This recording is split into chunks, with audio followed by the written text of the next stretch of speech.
जय हिंद दोस्तों आज हम बात करेंगे एसएससी जीडी का। जो छात्र एसएससी जीडी की तैयारी करते हैं और जिनका मकसद है एसएससी जीडी में जाने का, यानी बीएसएफ, सीआईएसएफ, सीआरपीएफ, एसएसबी इस सब में जाने का, तो इस वीडियो को ज़रूर अंत तक देखें और इसको समझें। इसमें हम बताने जा रहे हैं कब वैकेंसी आने वाला है, क्या क्राइटेरिया है, एग्जाम पैटर्न क्या रहने वाला है, क्या कुछ इस एग्ज़ाम के अंदर होता है और कैसे आपका सिलेक्शन होगा, ये सब चीज़ हम बताने वाले हैं। तो आप अंत तक इस वीडियो को जरूर देखिए और दोस्तों में शेयर कीजिए। तो ये जो एसएससी जीडी 2026 में जिसका फॉर्म आने वाला है वो 30 सितंबर को, ये एसएससी के कैलेंडर के अनुसार 30 सितंबर को इसकी वैकेंसी आएगी, अप्लाई शुरू हो जाएगा और एग्ज़ाम 2027 में इसका एग्ज़ाम होगा। कई चरण में एग्ज़ाम होते हैं, कैंडिडेट बहुत सारे भरते हैं इसमें। एसएससी जीडी में पोस्ट भी रहता है और क्वालिफिकेशन 10th पास, 10वीं पास जो भी छात्र होते हैं एसएससी जीडी के फॉर्म भरते हैं। एसएससी जीडी में बीएसएफ, सीआईएसएफ इस सब में अपना जॉब लेते हैं। तो आप भी यदि 10वीं पास हैं तो एसएससी जीडी की तैयारी जरूर करें। इसमें बहुत ज़्यादा वैकेंसी आता है। पिछले साल यानी 2026 की बात करें तो 25,487 पोस्ट थे। 25 में बात करें तो 53,690 पोस्ट आया था एसएससी जीडी का। और 2024 की बात करें तो 40,000 से ज़्यादा, 40,617 इतने पोस्ट आए थे। इस साल अभी टेंटेटिव पोस्ट 25,000 का है, लेकिन ये निश्चित रूप से बढ़ेगा। इसमें भी 35 से 40,000 पोस्ट आने की संभावना है। तो जरूर एसएससी जीडी की तैयारी करें। क्वालिफिकेशन सिर्फ 10वीं पास, आप यदि 10वीं पास हैं एसएससी जीडी की तैयारी करना शुरू कर दें। इसमें कहाँ कहाँ जाते हैं तो एआर मतलब Assam rifles, CISF, CRPF, SSB, ITBP, BSF, SSF, यानी इन सभी क्षेत्रों में आप जॉब कर सकते हैं। बीएसएफ आपको पता ही होगा, border security force, CRPF central reserve police force, SSB सीमा सुरक्षा बल, उसी तरह CISF, AR Assam rifles, ITBP, Indo Tibet border police, ये सब क्षेत्र हैं जहां पर आप सर्विस देते हैं।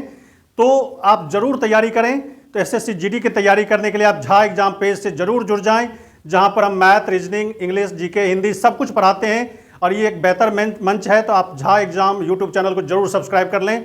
यदि फेसबुक और इंस्टाग्राम पर आप एक्टिव हैं तो वहाँ जाकर हमें झा एग्जाम पेज सर्च करके आप फॉलो करें और वहाँ से आप ढेर सारी इन्फॉर्मेशन प्राप्त कर सकते हैं। इसी जीडी के अंतर्गत अर्धसैनिक बलों की भर्ती होती है, जिसमें 7 कैटेगरी में होता है। एक होता है बीएसएफ, जिसकी ड्यूटी भारत और पाकिस्तान की सीमा और भारत बांग्लादेश की सीमा पर लगती है। याद रखेंगे, बीएसएफ की ड्यूटी भारत और पाकिस्तान तथा भारत और बांग्लादेश की सीमा पर लगती है।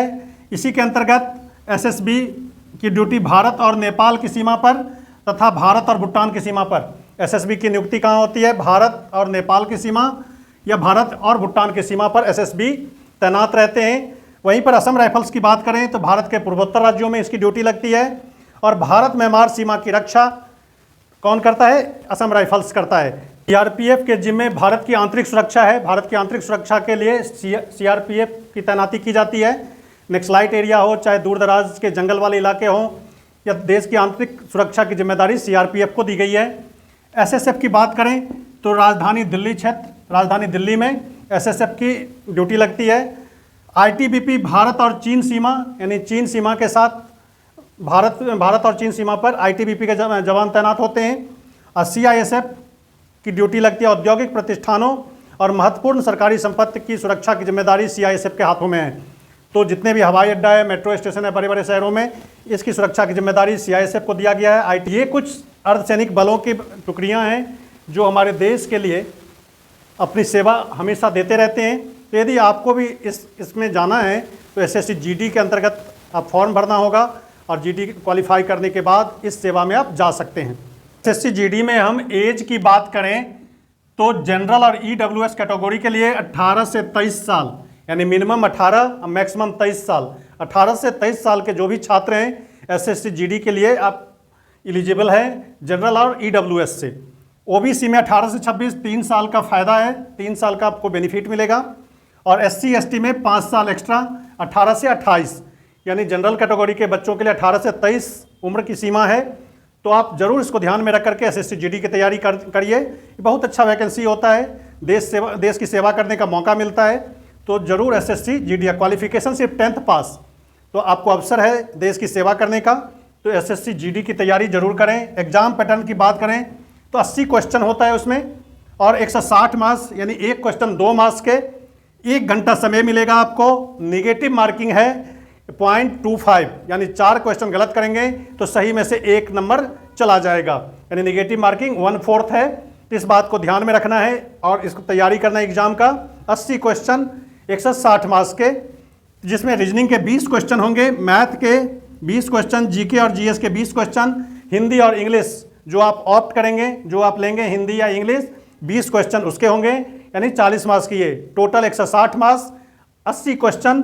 तो इसको ध्यान में रख करके, कोई ज़्यादा टफ नहीं है, थोड़ा सा मेहनत करेंगे आप और अनवरत मेहनत करेंगे, लगातार करेंगे, कंटिन्यूअस मेहनत करेंगे तो एसएससी जीडी निकालना कोई बड़ी बात नहीं है। तो आप एसएससी जीडी की तैयारी के लिए निश्चित रूप से आज से ही सीरियस हो जाइए और झा एग्जाम पेज से जरूर जुड़िए। और हमारे व्हाट्सअप नंबर जो स्क्रीन पर दिख रहा होगा, आप उस पर हमें संपर्क करें और अपने दोस्तों में भी इसे बताएं, दोस्तों को भी बताएं, शेयर करें इसको ज़्यादा से ज़्यादा। एसएससी जीडी अभी 2 महीने का वक्त है, सितंबर में आना है पेपर अप्लाई करने का डेट, तो अभी से तैयारी में जुट जाइए और 1 सीट आप अपना सुनिश्चित कीजिए। तो अब हम बात करेंगे सिलेक्शन प्रोसेस का। तो सिलेक्शन प्रोसेस में आपको एग्ज़ाम क्वालिफाई करना पड़ेगा पहले। तो जो भी 10th पास स्टूडेंट हैं वो एसएससी जीडी का एग्ज़ाम दें, एग्ज़ाम क्वालिफाई करें। और एक बात ध्यान रखना है कि यदि आपके पास एनसीसी का सर्टिफिकेट है, चाहे वो A ग्रेड का सर्टिफिकेट हो या B या C, तो आपको इस एग्ज़ाम में बेनिफिट मिलने वाला है। C ग्रेड का सर्टिफिकेट है तो आपको 5% का बेनिफिट मिलेगा। यदि आप B ग्रेड के सर्टिफिकेट के साथ हैं, यदि आपके पास B ग्रेड का सर्टिफिकेट है तो 3%, और यदि आपके पास A ग्रेड का सर्टिफिकेट है तो 2% का आपको बेनिफिट मिलेगा रिटन एग्जाम में। तो इस बात को ध्यान रखना है। तो फॉर्म फिलअप करते समय यदि आपके पास एनसीसी का कोई भी सर्टिफिकेट हो, A ग्रेड का, B ग्रेड का या C ग्रेड का, तो ज़रूर मेंशन करें, उसको लगाएं। आपको रिटन एग्जाम में आपको इसका बेनिफिट मिलने वाला है। इसके बाद रिटन एग्जाम क्वालिफाई करने के बाद आपका पीईटी होगा, फिजिकल एलिजिबिलिटी टेस्ट, जिसके अंतर्गत रनिंग आता है। तो रनिंग आपको करना है, दौड़ लगानी है। दौड़ 5 किलोमीटर की दौड़ 24 मिनट में पूरी करनी है। ये क्वालिफाइंग नेचर का है, 5 किलोमीटर 24 मिनट, और महिला अभ्यर्थी के लिए 1.6 किलोमीटर 8.5 मिनट में ये दौड़ पूरी करनी होगी आपको। क्वालिफाइंग नेचर का ये दौड़ होगा। इसके बाद फिजिकल स्टैंडर्ड टेस्ट, जिसमें हाइट, चेस्ट। तो पुरुष वर्ग में यदि आप जनरल, ओबीसी और एससी कैटेगरी के हैं तो 170 सेंटीमीटर हाइट आपका होना चाहिए। यदि फीमेल हैं इसी कैटेगरी के, यानी जनरल, ओबीसी और एससी के, तो 157 सेंटीमीटर। याद रखेंगे, पुरुष वर्ग के लिए 170 सेंटीमीटर हाइट होना चाहिए।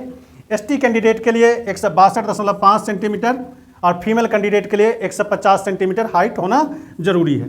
चेस्ट की बात करें तो 80 सेंटीमीटर विदाउट एक्सपेंशन, फुला करके 5 सेंटीमीटर एक्स्ट्रा लाना है। 80 सेंटीमीटर आपका चेस्ट है तो फुलाने के बाद 85 सेंटीमीटर होना चाहिए। और एसटी वर्ग के कैटेगरी के स्टूडेंट के लिए 76 सेंटीमीटर आपका चेस्ट होना चाहिए एक्सपेंशन के साथ, 5 सेंटीमीटर एक्स्ट्रा, यानी 81 सेंटीमीटर आपका एक्सपेंशन होना चाहिए यदि आपका चेस्ट 76 सेंटीमीटर है। तो ये आपका फिजिकल स्टैंडर्ड टेस्ट के अंतर्गत ये सब चीज़ें होंगी। तो इसके लिए भी तैयार रखें, अपनी शारीरिक क्षमता को भी जांचें परखें। और सबसे बड़ी बात है कि एग्ज़ाम क्वालिफाई करना, तो आज से ही आप तैयारी शुरू कर दें, जिसमें मैथ, रीजनिंग, इंग्लिश, हिंदी और जीके जीएस। तो आप झा एग्जाम पेज को जरूर सब्सक्राइब कर लें। यहाँ पर हम एसएससी जीडी के लिए यूट्यूब पर वीडियो डालते हैं, तो वहाँ से आप तैयारी कर सकते हैं और हमसे संपर्क कर सकते हैं। हमारे व्हाट्सअप नंबर जो आपको स्क्रीन पर दिख रहा होगा, तो झा एग्जाम पेज को जरूर सब्सक्राइब कर लें। यदि फेसबुक और इंस्टाग्राम चलाते हैं तो आप वहाँ जा कर के हमें फॉलो करें, लाइक करें और दोस्तों में ज़्यादा से ज़्यादा शेयर करें। एसएससी जीडी में वेतन की बात करें कि ज्वाइनिंग के समय आपका कितना वेतन आएगा, तो वेतन देखें, मूल वेतन इसका 21,700 रुपया मूल वेतन है। इसके अलावा आपको डीए मिलता है, जिसको महंगाई भत्ता कहते हैं, 10,850 रुपया। एचआरए हाउसिंग के लिए मिलता है 2,000 से लेकर के 5,800 रुपया तक, ये हाउसिंग है। इसके बाद टीए मिलता है, ट्रैवलिंग अलाउंसेस 1,224 रुपया। ये सब मूल वेतन के अलावा है। इसके अलावा राशन मनी मिलता है आपको 3,500 से 4,000 के बीच में। तो ये कुछ आपका वेतन रहने वाला है। टोटल यदि बात करें तो 35,000 से लेकर 42,000 ज्वाइनिंग के समय में आपको मिलता है। इसके अलावा यदि आपका ज्वाइनिंग किसी नक्सलाइट एरिया में हो जाता है या लद्दाख के बर्फीले इलाके में हो जाता है, इस तरह के कोई ख़तरनाक इलाके में आपका पोस्टिंग होती है, तो इसके लिए एक्स्ट्रा आपको मिलता है। वो 5-7 हज़ार से 9 हज़ार तक होता है इसकी। तो अलग अलग जगहों पर अलग अलग इसके वेतन हो जाते हैं। यदि शांति वाले इलाके में है तो मूलतः ये वेतन आपका बेसिक वेतन रहने वाला है ज्वाइनिंग के समय में। मूल वेतन के अलावा ये सब अलाउंसेज आपको मिलेंगे। अच्छी नौकरी है। एसएससी जीडी की तैयारी अभी से शुरू कर दें। 10वीं पास इसका एजुकेशनल क्वालिफिकेशन है। तो सभी बच्चों से, सभी छात्रों से मैं अपील करता हूं कि झा एग्जाम पेज को जरूर सब्सक्राइब कर लें, थोड़ी सी हमारी मदद करें इस चैनल को आगे बढ़ाने में, और हमारे साथ जुड़िए। हमारे व्हाट्सएप नंबर पर हमसे संपर्क कीजिए, ज़्यादा से ज़्यादा वीडियो को शेयर कीजिए, फेसबुक, इंस्टाग्राम, यहाँ पर जाकर के आप झा एग्जाम पेज को फॉलो करें, लाइक करें, कमेंट करके हमें बताएं आप किस तरह का वीडियो देखना चाहते हैं, हमें ज़रूर बताएं। हम उस तरह की इन्फॉर्मेशन लेकर के आते हैं। कोई भी एग्जाम से संबंधित जानकारी हो या फिर मैथ से जुड़े हुए कोई भी क्वेश्चन हो, रीजनिंग से जुड़ा हुआ कोई भी क्वेश्चन हो, आप सीधा आप हमसे संपर्क कर सकते हैं। तो आज इस वीडियो में बस इतना ही। अगले वीडियो में फिर हम कुछ नए तथ्य के साथ आते हैं। तब तक आप इस वीडियो को देखिए, मन से पढ़ाई कीजिए, दोस्तों में शेयर कीजिए। धन्यवाद।